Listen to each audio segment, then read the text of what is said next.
Sagutin natin ito mga kababayan. Mamaya may papakita po ako sa inyo. Ang pagkakamali nating mga nabudol, mukhang genetic. Yung kagustuhan ng mga Marcos na manatili sa kapangyarihan, magpasasa sa pwesto at lumabag sa karapatang pantao. Mukhang genetic. Ayaw ko sanang sabihin yan eh. Di ba nung eleksyon, dinidepensahan ko pa nga si Bongbong Marcos Jr. na sinasabi kong kasalanan ng ama, hindi kasalanan ng anak. Pero ngayon, mukhang genetic po talaga. Kung ano ang puno, siya din ang bunga. Hindi naman po pwede nga daw na magbunga ng mangga ang puno ng santol. Nako, tama ka na nga, Harry Roque. Hindi naman binabago ng Pangulo ang konstitusyon para manatili siya sa posisyon. So, anong pinagsasabi mo dyan? Nag-a-assume ka, asumera ka. Ano, hinuhulaan mo yung mangyayari sa future? Wala pong ginagawa ang Pangulo para po siya ay manatili sa posisyon. So, wag po tayo basta-basta naniniwala dito. Ito po ang inaatupag ng Pangulo, mga kababayan. Meron na naman pong dalawang bagong napakagandang project ang ating gobyerno na talaga naman pong mapapakinabangan ng mga Pilipino. Una, yung mga nakikita nyo po, yan po ang bagong Pilipinas Cancer Care Center. Magpo-provide po yan ng treatment and services sa chemotherapy, surgical oncology, and diagnostic care for our OFWs, mga kababayan, para sa ating mga OFW at sa kanilang mga mahal sa buhay. Hindi po ba napakagandang proyekto niyan? Ayan ang inaatupag ng Pangulo. So anong pinagsasabi ni Harry Roque? Ito pa ang bagong bukas na NLEX Candaba Viaduct, mga kababayan. Ngayon pong magpapasko, napapanahon ang pagbukas ng bagong third viaduct ng 5 kilometrong tulay na magkukonekta sa Pulilian, Bulacan at Apalit, Pampanga. Napakaganda rin yan at malaki po ang naitutulong yan, mga kababayan. Under po yan ng Build Better More. Ito naman sa Atty. Lenny, namigay na naman po sila ang team nila Atty. Lenny at ng Angat Buhay, namigay ng mga medical equipment sa 27 barangay dito po sa ating bansa. Ayan po mga kababayan ang inaatupag ni Pangulong Marcos at ni Atty. Lenny Robredo. At marami pang iba, hindi ko na pwedeng ilagay dito lahat dahil hahaba po ang video natin. Pwede nyo naman pong puntahan ang page ng Pangulo at ang Presidential Communication Office page at saka ang page po ng Angat Buhay na makita nyo kung ano yung ginagawa nila at inaatupag. So mga kababayan, wag po tayo magpadala sa mga sinasabi nito ni Harry Roque. Yung mga yan ay siguro nasasaktan lang sila dahil para po sa akin opinion ko lang, wala na po silang ambag sa Pilipinas ngayon. Wala na po silang may ambag, puro hinanakit na lang po ng loob ang nakikita ko sa kanila. Yung puro kanegahan, yung ng rally, reklamo ng reklamo, yung po yung nakikita ko sa kanila mga kababayan. Tapos sasabihin pa niya na gustong manatili ng Pangulong Marcos Jr. sa posisyon, habang yung mama nagtatrabaho, ito ang sinasabi ni Harry Roque. So saan siya nagbabase? Ano yung pinaghuhugutan niya? Wala po siyang basihan mga kababayan. Kaya nga po ako natutuwa nakakatuwa dahil nakikita namin na nagtatrabaho ang Pangulo. May ginagawa, no? At hindi ka minumura, hindi ka ginagawang joke, hindi ka ginagawang katawa-tawa.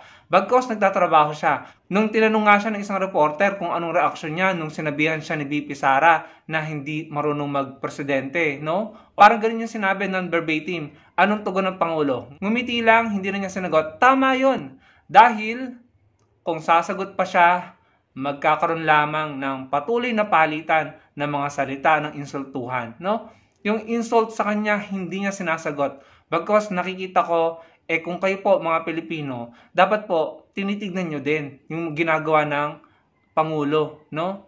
Dapat hinahalukan nyo rin ang kanyang page, ang website ng gobyerno nang malaman natin para hindi tayo nadadala, hindi tayo madaling mapaniwala ng mga taong nagsasabi na walang ginagawa, na ganito, na ganyan, na gustong manatili sa posisyon para hindi tayo mabilis na papaniwala dahil nakikita natin yung totoo, nalalaman natin. Kaya dapat tayo po ay may responsibilidad din na alamin ng tama at totoo. Tignan natin yung page ng gobyerno, no?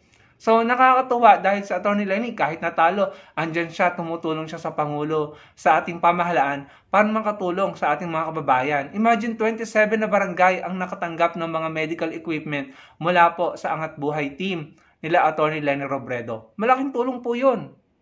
So, kung ganyan tayo pare-pareho, nagtutulungan, no? Nilalabanan ng katiwalian. Hindi yung pinagtatanggol pa ang katiwalian. May mga kababayan kasi tayo na pinagtatanggol ang katiwalian eh. No? Kaya nakakagalit eh. So kung tayo ay sama-sama na lumalaban, bumabati ka sa katiwalian, at sama-sama din nagtutulungan para paunlarin ang ating bansa, tiyak mapapabilis po ang pag-unlad ng bansa natin, mapapagaan po ang buhay nating mga Pilipino.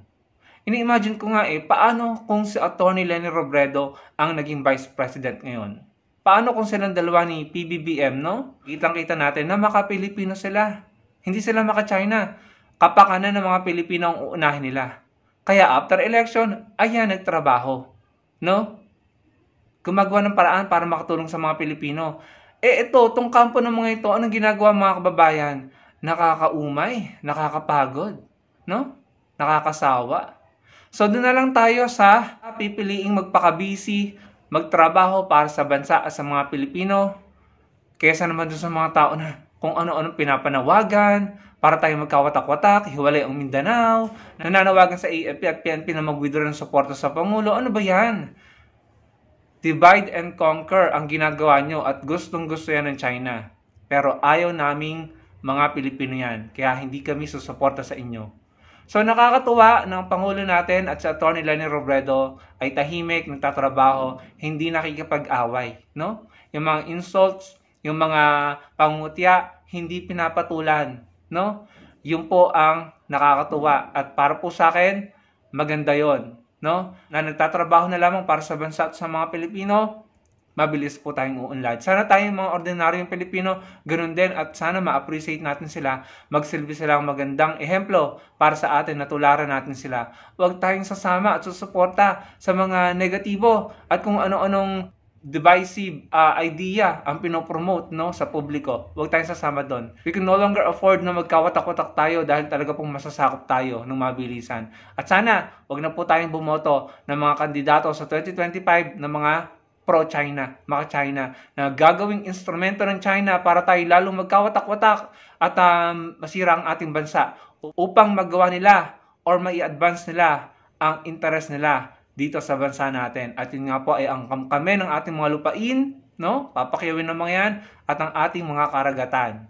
So yun lamang mga kababayan, doon po tayo sa positive at sumuporta po tayo sa mga pinuno natin na nagtatrabaho para sa bansa natin. Maraming pong salamat sa panonood. Sana po yung malike ng video natin at makapag-komento kayo at magkita-kita po tayo sa susunod kong video. Salamat po.